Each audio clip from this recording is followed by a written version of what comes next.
The 80s, stocked full of films that bring joy to the heart. There's this one franchise that I can't help but to return to because of how absolutely mental it becomes. I hate dolls. I feel like every doll on the planet is cursed because of stuff like this. You want an example? I found this thing in my garage. What parent would let their child hang around with this in their room? Sit there. Let's jump into the first trilogy of these films and explore the enigmatic journey of this cute little doll. Yeah. Get your drink and popcorn. This might be the longest video I've made so far.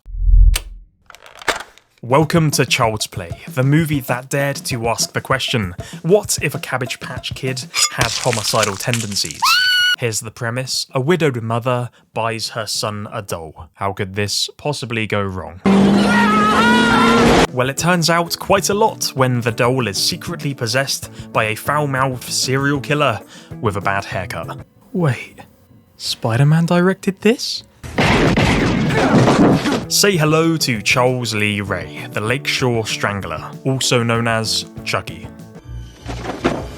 Basically, at the start of the film, Charles's soul gets trapped inside of a good guy's doll. My god, that is a tongue twister. And this is during a shootout with the police. Of course, he's into voodoo, so what better way to guarantee survival? The first Child's Play film can definitely be considered pretty scary. I'm sure a lot of people would put it fairly high on their top horror films just from the concept alone. But the thing is, these films get more and more insane. Luckily, this is the first one, so we're safe. For now. Chucky is one of the most iconic horror villains of all time. A seemingly innocent good guy doll that turns into a foul-mouthed murderous psychopath is a concept that immediately grabs attention. At the time, the concept of Chucky was really unique because you had masked villains or supernatural entities, and then you have this doll. You know, it's a toy. It's something which is supposed to represent innocence and comfort. Ugh. I'm just going to turn him around, okay? He's weirding me out. Chucky's design has a lot of thought put into it. He's got those cute freckles, an innocent smile, and the cold, dead eyes of a psychopathic maniac. Won't do you any good, Mikey! You can't hurt me! Brad Dourif absolutely nails this voice. If you thought talking dolls were unsettling, imagine one that talks back to you, with the voice of a chain-smoking trucker who just lost a poker game.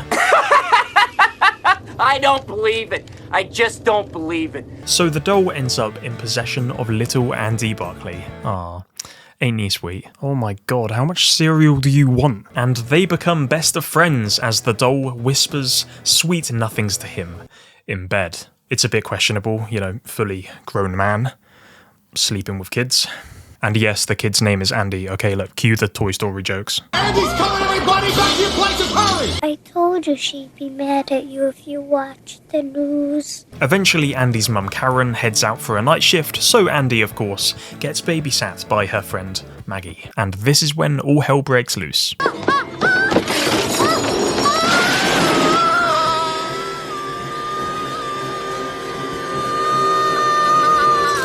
In Child's Play, everyone assumes that this 6-year-old boy is, of course, responsible for all of these killings. It's not the furthest thing out of reach, but there's this trope in films that just needs to stop existing, and that's when there are dumb adults who don't believe a word the kid says, and it just gets more and more aggravating to watch. Their arc basically goes like this: I don't believe you.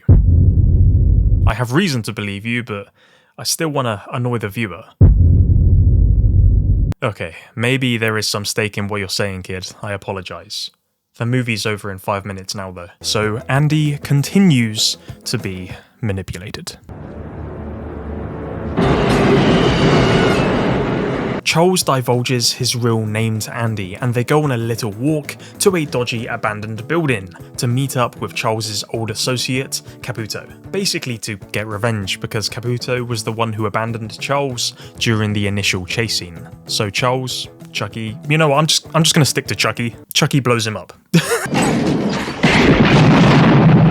Chucky might be a doll, but let's talk about his athleticism for a second, okay? Look, I mean, this dude can run. He's faster than half the slasher villains out there. You got Jason, he's just out here doing his best power walk, and Michael Myers just slowly stalking his victims. Like, Chucky is out here running around like he's in the Olympics. Come on, Chucky, say something. Tell me why you lied to me about everything.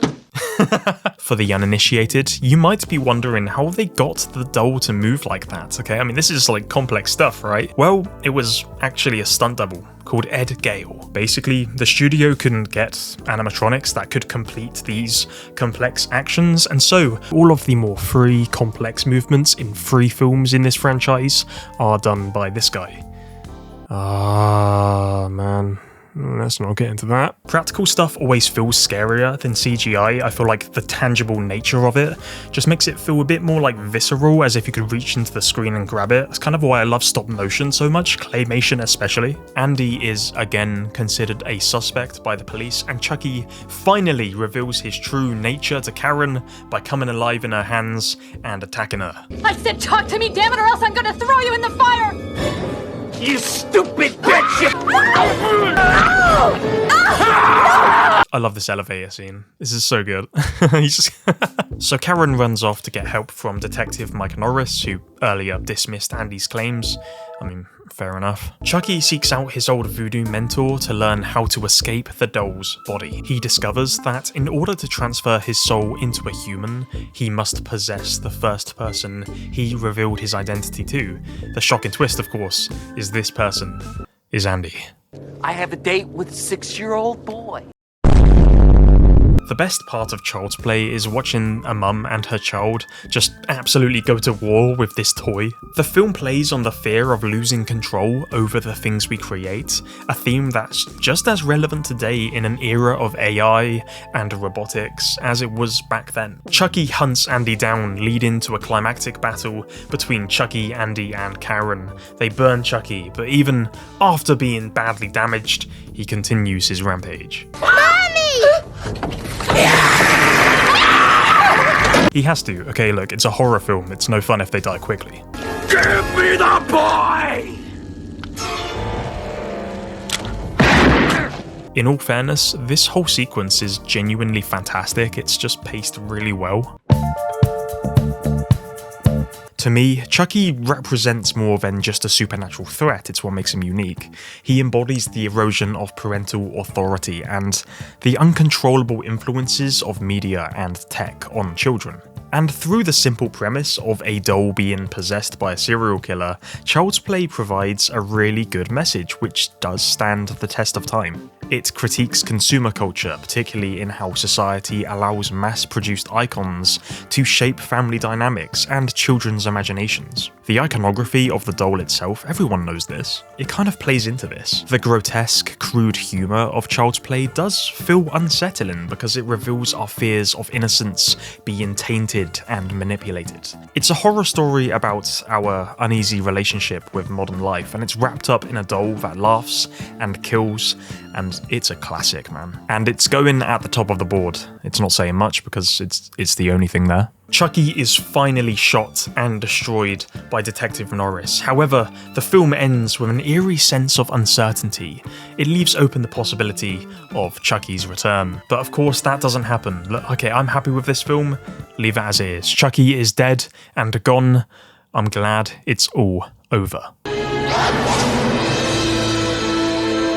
He's back, baby, and he's out for revenge. So Child's Play 2 is actually a lot of people's favourite film from the franchise, and I can definitely see why. We've established the problem, and now we can explore new ways of making an innocent doll appear deadly alongside giving him a blatant motive following the first film. He wants to come back to life, okay? He still needs to possess Andy. Keep in mind, the ways get more and more ridiculous and outlandish, and I love it. But first, let's look at how he comes back to life.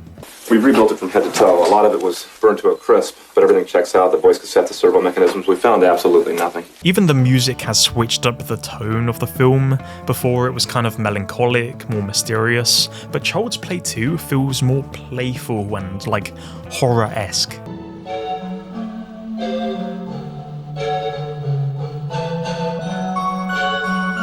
And I like that because we do get a callback to this factory later on. Chucky is reassembled by the Playpals Corporation because they had so much negative press, and instead of discontinuing the Good Guys dolls, they decide to reinvent them by basically doing nothing to them. A lot of people, including myself, loved this design. It includes this sort of fresh, toy look from the original Child's Play, but it feels a lot more polished. I think it allows for Brad to show a lot more emotion in the doll. It feels a little bit less static, if that makes any sense.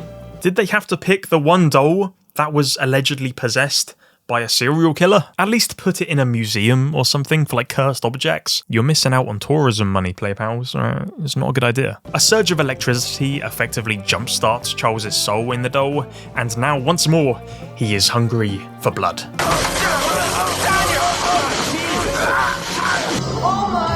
Keep in mind, it's still Andy he believes he needs to possess. Unlucky, mate. Dude, you're taking Chucky home with you? Really? Why would you want that? It just electrocuted a guy, right? So after the events of Child's Play 1, Andy is actually taken into foster care because his mum got institutionalized.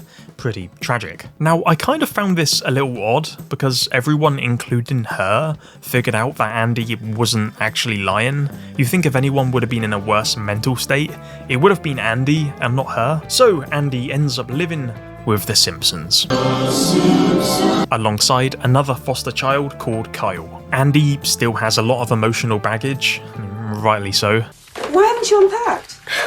What for? I've never spent more than a month in any home. Just the thought of Chucky brings back terrible memories, but luckily, the Simpsons save the day by stocking his bedroom with all the toys he could ever dream of. Oh, he's happy now. New friends? It's only a doll. Andy, are you listening to me? Hi, I'm Tommy, and I'm your friend to the end. Oh wait, no, but this doll is called Tommy, okay? We're good. Andy is safe, guys, alright? There's nothing to worry about.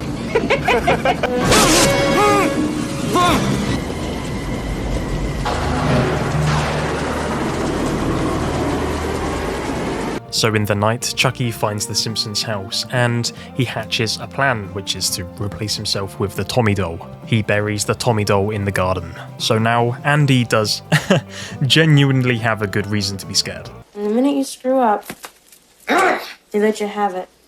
Having second thoughts?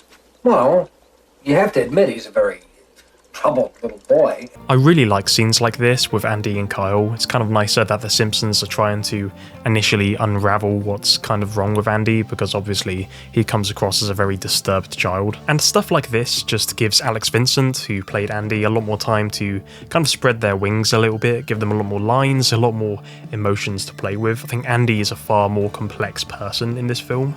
And on this night, Chucky decides, okay, this kid's had a little bit too much fun, it's time to strike. I got a new game, sport. It's called Hide the Soul. And guess what? You're it. Once more, Chucky does the voodoo ritual. He ties Andy down and he's almost there. He's so close to doing it, but Andy is saved by the Simpsons. Nobody actually believes Andy is being attacked by a doll. Shock. I mean, would I? Probably not, but I wouldn't want to keep a doll as weird as that in my house regardless. Who gave you a knife? Nah, you're gone. You're out of here. Nah, the basement's not good enough, man. Like, throw that little shit in the incinerator. Not that that's actually gonna stop him or anything. Chucky, however, has discovered he's able to have nosebleeds, which is not a great sign because that means he's actually getting trapped in the doll's body. He's slowly turning human, but not in the way he wants. So what horror film wouldn't be complete without having something go wrong at school? It happens all the time, a kid goes to school and something goes down which effectively serves to out the kid as the problem, or otherwise just has someone die from a freak accident. Accident. Don't even think about it.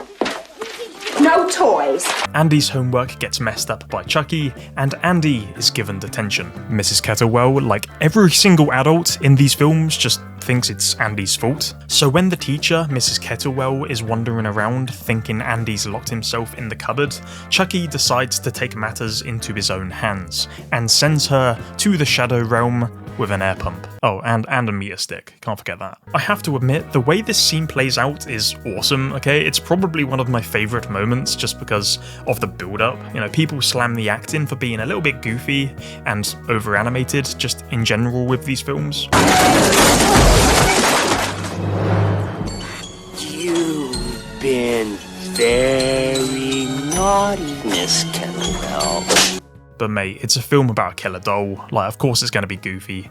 One axe kick and Chucky's getting sent through the canvas. I don't care what knife he has. Anyways, the Simpsons consider sending Andy back to the foster center because he's being a little bit too problematic. So knowing the risks of losing another family, he heads into the basement to confront his fears. This scene, again, is really tense. I enjoy when horror films can actually pace themselves really well and still give themselves room to breathe.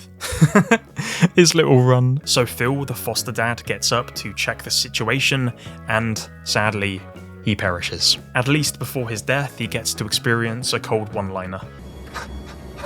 How's it hanging, Phil? So Joanne, the foster mother, obviously blames Andy for her husband's death. Makes sense. And she wants him gone because everyone hates Andy. Get away from me! Oh, God! Come stay at the center with us for a few days until we can find you a new family. Kyle, on the other hand, actually finds the Tommy doll buried in the garden and realizes Andy is actually telling the truth. Oh my god. I can't believe it. Kyle actually sympathizes with Andy a bit more, and it made me wish Kyle was a more common character. She comes back, but way later down the line. So Chucky kills Joanne and effectively forces Kyle to drive him to the foster center. If I don't get out of this body soon, I'll be trapped in here. What are you looking at?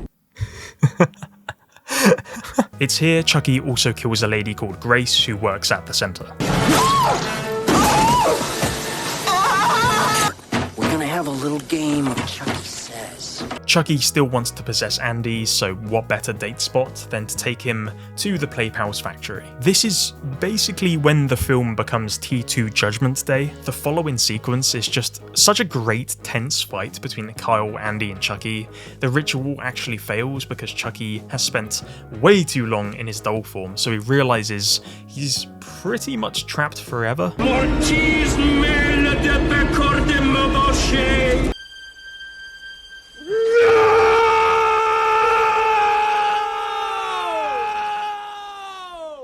I've spent too much time in this body! This poor dude just gets caught in the middle of this, man.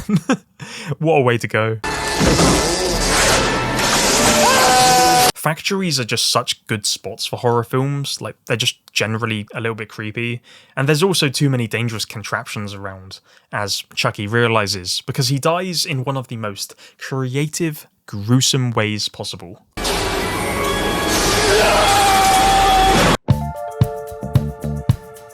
Child's Play 2 does everything a sequel should. Andy is desperate to find normality, but Chucky's return is a brutal reminder that past fears don't vanish just because we outgrow them. And it builds on the original idea of its foundation, innocence corrupted and trust betrayed.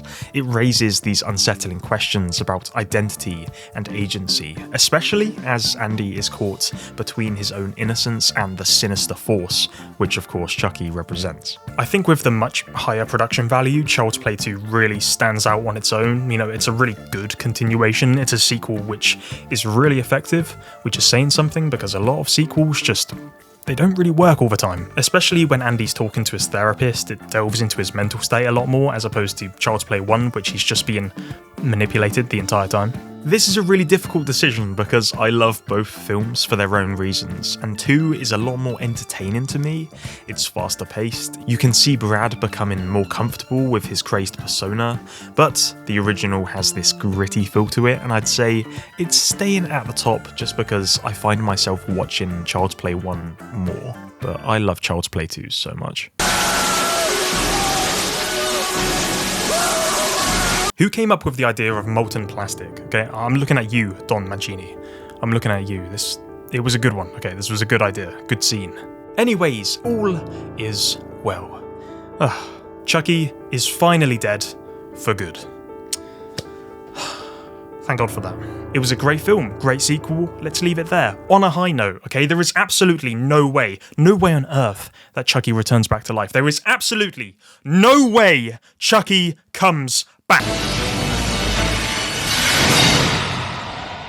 Child's Play 3 is my least favourite film, probably of the entire franchise. I was surprised at how different the writing was, not to mention my confusion, because suddenly Andy was a 16-year-old teenager who had enrolled at a military school.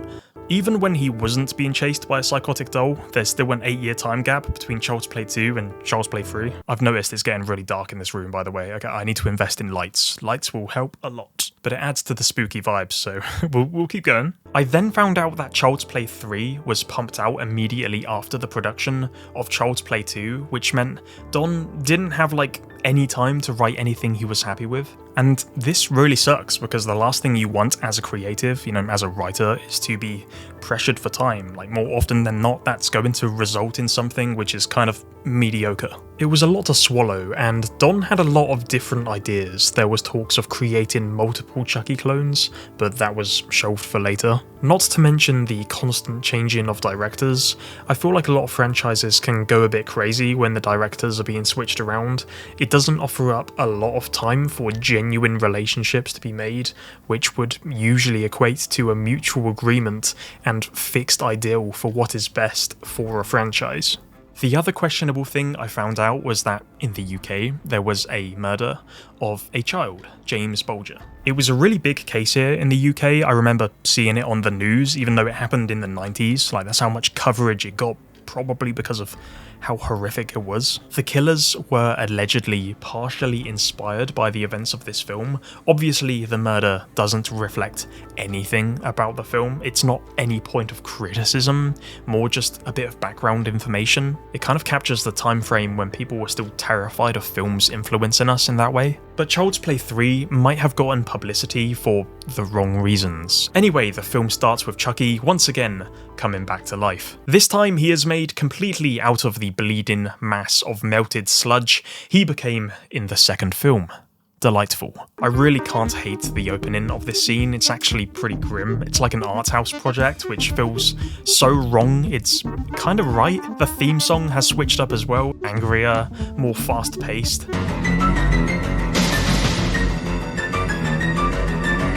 And it makes sense, because it kind of looks to us as if this is Chucky's last-ditch effort to have Andy's body. Pause, that sounds a bit mad. All he wants now is to go on a murderous rampage, and nobody is getting in his way. Don't fuck with the Chuck! Bullseye! We then meet older Andy, played by Justin Whalin. Lieutenant Colonel Shelton, sir. What's your name, dipweed? Barkley. The nicest way I can go about saying is this film doesn't have the best performances in the world. That being said, it's not like the actors had a lot of material to work with. This is my rifle, this is my gun, this is for shooting, and this is for fun. What the fuck? I know I commented on acting earlier, and I still stand by that. You just shouldn't take anything seriously in these films. They're all pretty fun. The moment we're in the army camp, the film does feel strange, like it doesn't really know what it wants to be anymore. And the only moments of relief is when we hear Brad Dourif's voice to keep the train on the rails. You're my only ticket out of here, Andy. I gotta get out of this goddamn body. So Andy befriends an 8-year-old kid called Tyler, who then becomes Chucky's new victim, after Chucky arrives at the camp in a crate. So what you want about Chucky, the guy is really good at tracking people down, okay? He's like a bloodhound. Basically, Chucky wanted to hunt down Andy, but out of luck, he was able to be discovered by a new person to reveal his identity to, allowing him to possess their body instead. So, what's your name, kid? Tyler. My real name is Charles Lee Ray. So basically, the plan has changed. Unfortunately for Chucky, he's discovered before he can finalize the voodoo ritual. Obviously, there is only one solution to this predicament.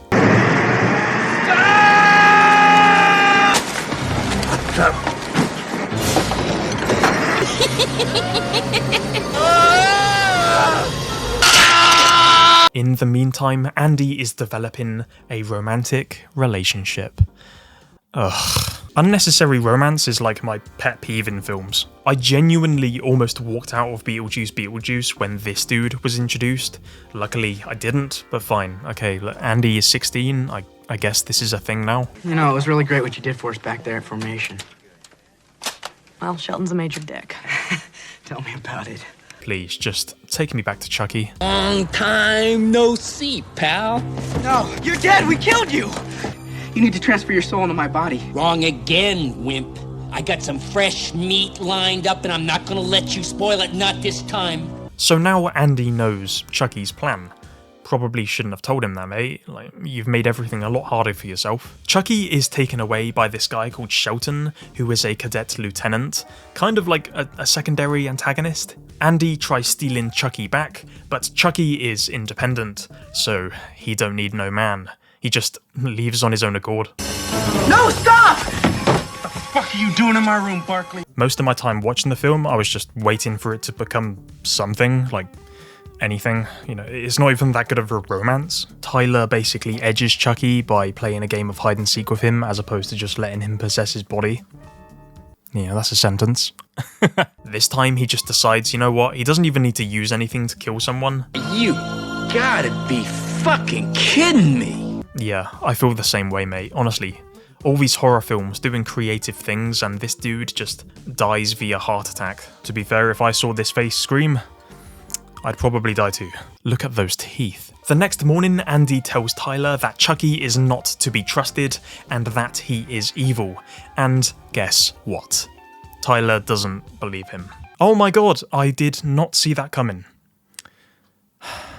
Andy has the greatest track record of having people not believe him. Surely he's reached the point where he's like, you know what, just, you know, forget it. Right, forget it. You can die at this point, okay? I don't care anymore.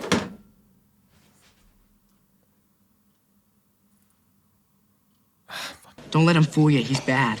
Charles isn't bad. He's a good guy. You're dead. This guy, what's his name? Whitehurst? Too many characters, man. I can't keep up with this. This guy actually sees Chucky kill Sergeant Botnick and does pretty much nothing about it. Now, when someone unfortunately dies, you expect things to be cancelled, you know, like events postponed. Let's pay our respects and do funeral arrangements. Emotions are high. Well, in the Kemper military camp, me and the boys have some cheery annual war games to soak up the pain. Seriously, a handful of people have died and we're just playing games. Where's the police? The authorities had a decent amount of involvement in the first film, just after one death. Chucky, being the skeeving, bubbly personality he is, replaces the paint bullets of the red team with actual live ammunition. This is an idea I actually got behind. It's quite clever, I guess. Maybe. It's my first name. Do you have one? Andy. During the game, Chucky coerces Tyler away, and this is when things go from bad to just, like, what is happening? Thanks for coming after me. What are friends for?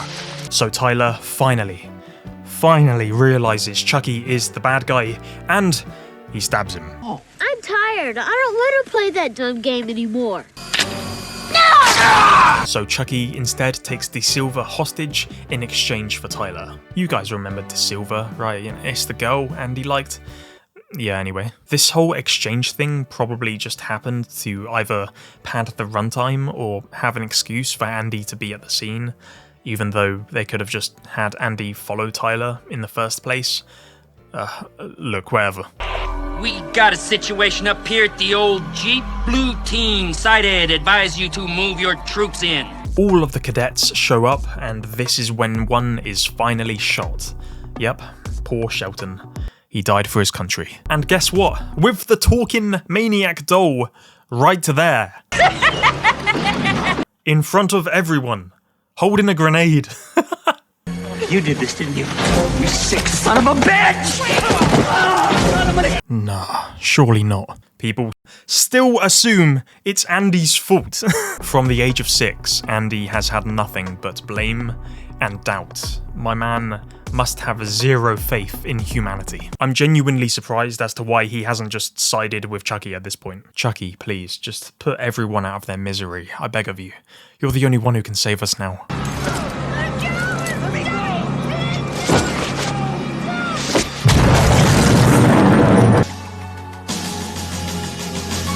Nah, I wish. No, I can't believe it. They killed that guy. Everyone was fighting and he saved their life. That guy. What was his name again? Chucky chases after Tyler to a carnival, because what better to have right next to a military camp? I guess you gotta end it in somewhere interesting. To be fair, I enjoy carnivals at the worst of times, okay? They can be really great settings for things like this. Mister, you gotta help me! So in this situation, what would you actually say? Okay, oh, I'm being chased by a murderer, you know, someone's after me, someone's trying to kill me, you know, that would be a reasonable thing to say. Even at that age, how naive you might be, and Tyler is very naive. Or you can say something cryptic, something that makes absolutely no sense. I wonder what Tyler will say. What's wrong? What's the matter? Charles, he's after me! Well, who's Charles? He's a good guy. He wants to play hide the soul. Okay, slow down. He's a good guy who wants to play hide the soul. If Jeremy Silvers, the guy who plays Tyler, like if he comes back to this franchise, I hope he fights for some good material, because this is just not fair. It's really short, but this whole carnival thing is so unbelievably different from everything else, and it's kind of welcome. Andy and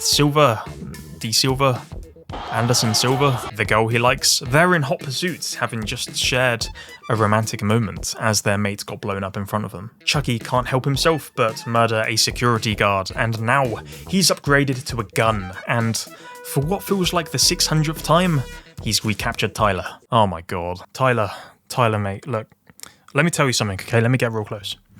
Tyler, if you wanted a place to hide, maybe you shouldn't have hid in the blatantly obvious lit up carnival. Everyone ends up in this ghost train dark ride, and I'm pretty sure I can now see where the production design budget went. Like, why couldn't most of the movie just be set here? This is awesome. Now, what is this set? This is some Scooby-Doo shit. Yes, it looks like a lawsuit in the making, but that's what you get with pop-up carnivals. All part of the fun, guys, all part of the fun. Once again, Chucky has started doing a ritual, and as you can see, his face has gotten all fleshy. I've always liked that aspect about Chucky. He can actually feel the pain induced to him, and the longer he's in the body, the grosser and more meaty he looks. Meaty, oh my god. Moving on. Tyler! Barkley! Tyler, watch out! After a fairly intense chase scene, Andy finally takes revenge for himself and shoots Chucky into oblivion. Come on, let's get out of here. The massive fan blades churn him up like a plasticky, fleshy sack of Chuck. My issue with Child's Play 3 is like me having an issue with a unique looking cake, which ends up tasting kind of bad. If you think into it, the military camp is a really interesting choice because Chucky's chaos invades a world defined by order and discipline. And Chucky thrives in an institution that suppresses individuality and vulnerability. His character is anti-order, in every sense of the word. But the film didn't really lean into this or make it obvious, like, at all, that this was a blatant theme, which is why I said the film didn't know what it wanted to be. It's one of those cases where it's like, it could have had potential, but yeah, nah. The acting isn't great, but that's a lot to do with the rushed writing. The characters are just bizarre, they're like caricatures. And I think if the general stupidity of these characters were toned down, it could have been a really intriguing premise. Army camps as locations have a great track record at being catalysts for actors who want to unleash their emotions because of the authoritarian pressure they're under. But this was like a parody of the real thing. Yeah, bottom of the list, mate, I'm sorry. So Child's Play 3 is definitely the lowest on my ranking. I mean, thank God this was the last film, right? It wasn't great. Didn't really know what it wanted to be, but I guess it's still entertaining to a degree, but there's much better Child's Play films to watch. It did feel rushed, which is exactly what it was, you know, it was rushed. It was a rushed production, a rushed script, and you can't expect it to be, you know, as good as the others. Chucky's gone, he's dead, there's no more, leave it, okay? There is no way, no possible way, look at this, there is no way he's going to survive from this.